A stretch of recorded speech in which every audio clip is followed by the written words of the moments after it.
Alright guys, Fuller coming to you with another video. Shout out to the whole LGBC. So yeah man, today we gotta just pay homage to a real one whose birthday is today. And it's just a matter of just remembering someone who did some significant things, man. And this person that I'm talking about is Antonio Maceo Feliz. And for those of you guys who don't know, Antonio Maceo was one of the premier freedom fighters in Cuba against the Spanish colonialism. I mean, when we talk about, when we just talk about, the fight for independence that Cuba waged, I mean, his name comes to mind, along with the names like Jose Marti, the names like Maximo Gomez, and just different figures, but he's one of the most significant figures. The thing is about him is that he was always prepared to fight for the independence of Cuba. That mattered more than anything else. He had no private ambitions as many people would think. A lot of people, unfortunately, will fall even in the independent army. Many people will fall for the propaganda in which the Spanish would tell them. They said that, this guy, all he wants to do is make Cuba like Haiti, because, as it stands out, he was a man of color, Antonio Maceo. And so many of the Spanish detractors would say, oh, he's trying to turn Cuba into Haiti, when that was the farthest thing from his mind. He had no personal ambitions. As a matter of fact, after, granted that he wanted to free Cuba from Spanish imperialism, afterwards he was going to go to, I want to say he was going to go to Puerto Rico and do the same thing. That was part of his plans. Now, the thing is that, he was a very, very special person. I mean, but it started basically with his with the family. The thing is that he had a very strong background with, and one of the key factors was the strong woman presence with his mother, Mariana Grajeles Coelho. And she was very adamant about fighting for independence of Cuba.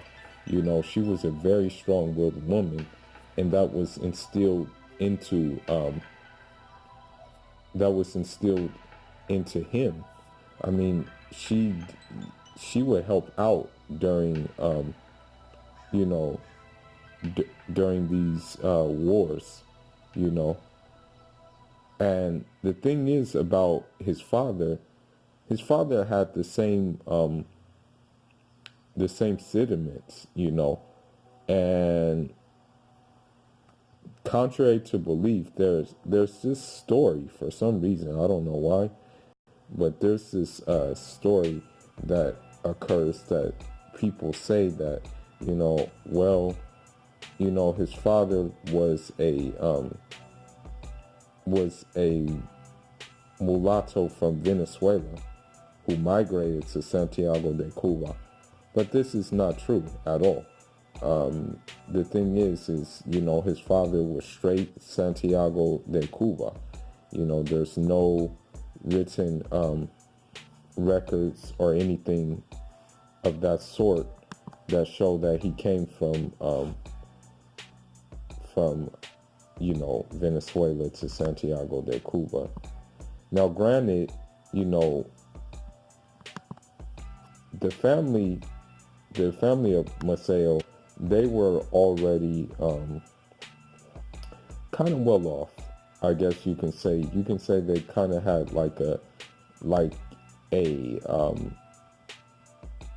a pretty moderate but kind of honorable living, because of the simple fact that they had a plot of land in Santiago de Cuba, so they were able to cultivate, they were able to plant and things of that nature, and it was something that, Antonio Maceo was next in line to do.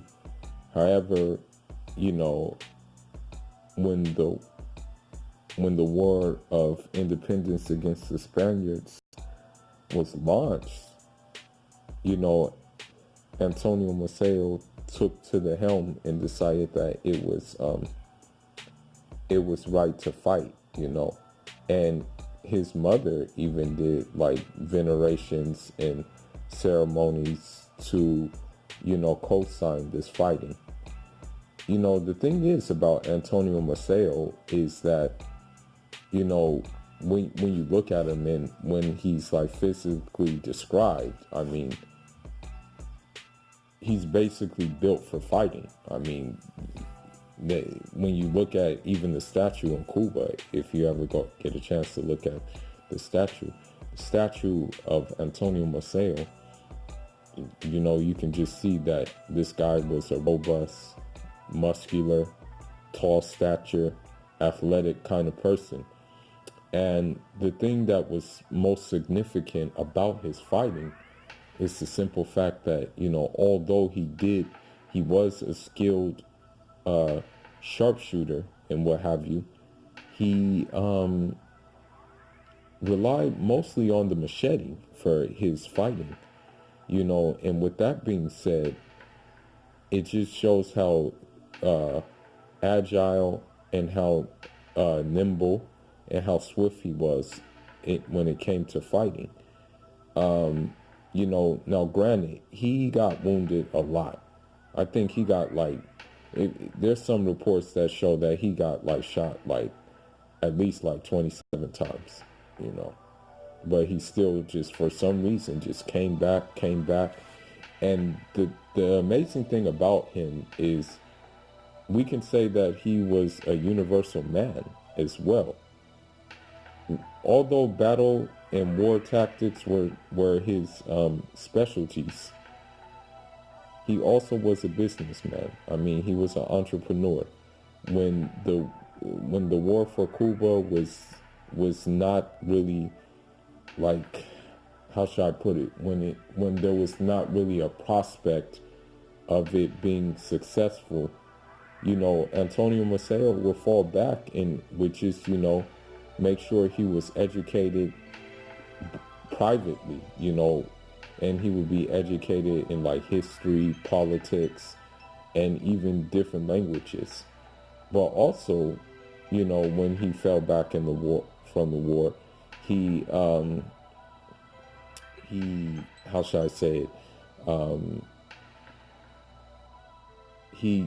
He started businesses, he started agricultural businesses, and it provided very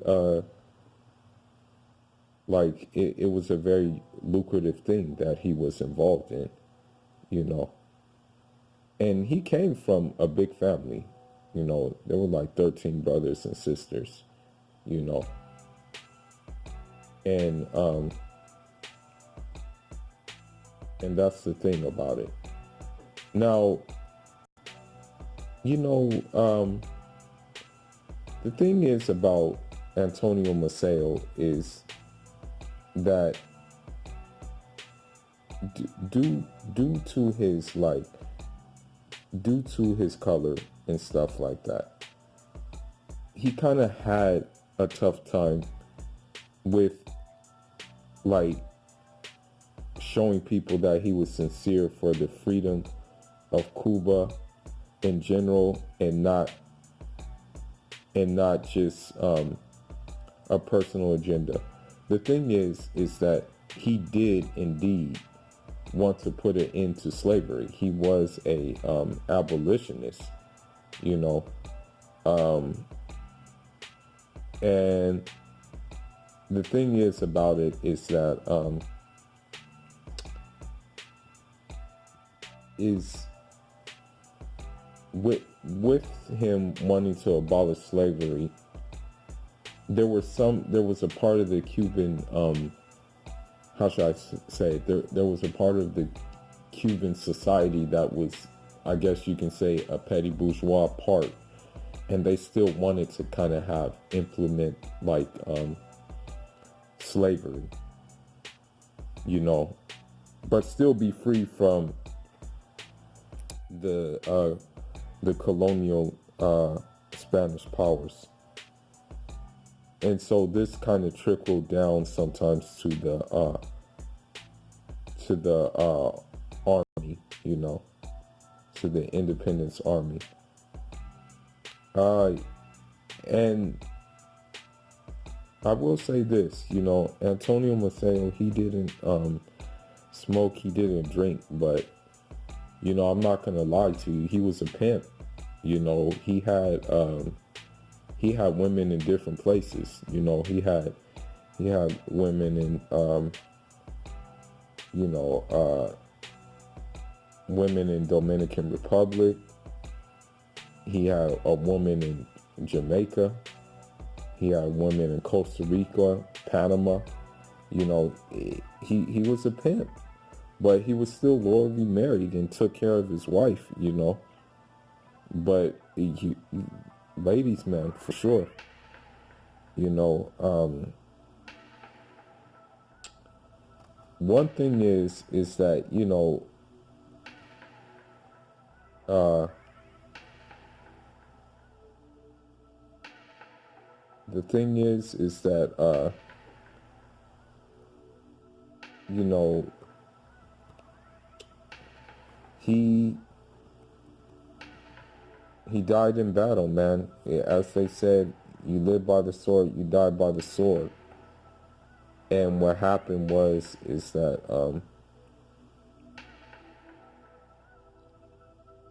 the way he died, you know, he got shot in the face. And at the time, he was still recovering from other battles, from previous skirmishes.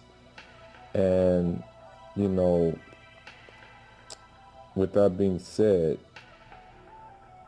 the Spaniards were actually surprised that they killed him, because of the simple fact he always gave the Spaniards trouble, a lot of trouble. And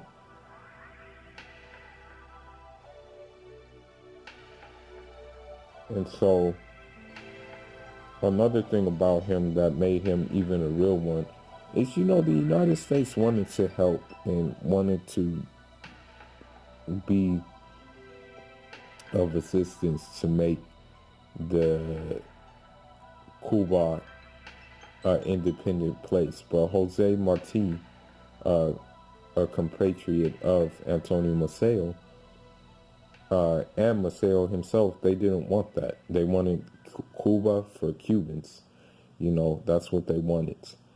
And they stuck by that, even if it meant death, you know, because they both died in battle. And so you know, with that being said, I take my hat off to him, Antonio Maceo, because there was there's a lot of lessons that I've learned from his life. You know, one of the lessons is like be a universal man. You know, cover all areas. Another thing about his life that I like is that he was like a reclusive character, man. Although, like, when it came to battle, like, the, it kind of reminds me of, I don't know if you guys played Metal Gear Solid, but there's this game called Metal Gear Solid. It was a PlayStation game. And the main character, you know, he fought one guy. And then, you know, the one guy he fought, the guy was making testament of his battle prowess, and he said, you know, yeah, he may be quiet off the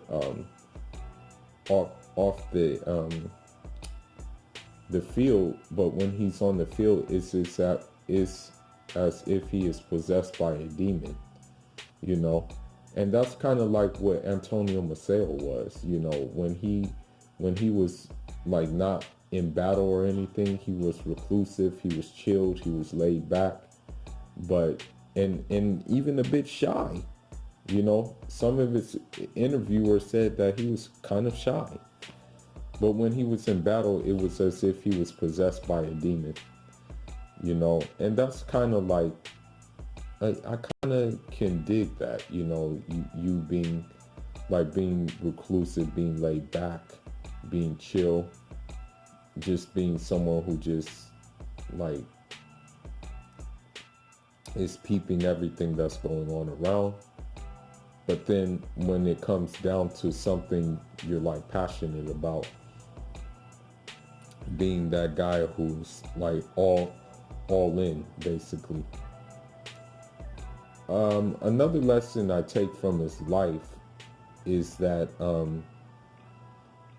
you know, usually if you want something that's bigger than you, that affects many people, that affects generations of people, basically,